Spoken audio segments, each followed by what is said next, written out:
ډېر په بېعزتي د هلمند مشرانو د کندهار مجاهدینو ته وکتل. شورا د کلي اردو څخه راووتل، خو بد مجاهدین دي چې ګوته ځنې وځي.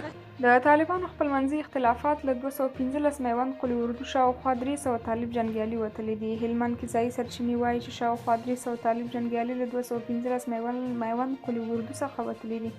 ځایي سرچینو پنجشنبه د لیندۍ پر 24مه نیټه هشت ورځپاڼې ته ویلي چې په هلمند کې د طالبانو قومندانانو له کندهاري طالبانو سره له سپکاوي ډک چلند کړی چې له امله یې هغوی 215 میوند قلي اردو پرېښی دی. یوه ویډیو هم چې د هشت ورځپاڼې لاسته ورغلې ښایي چې طالب جنګیالي د پوځي موټر له یوه اوږده کاروان سره په هلمند کې د طالبانو له قلي اردو وځي.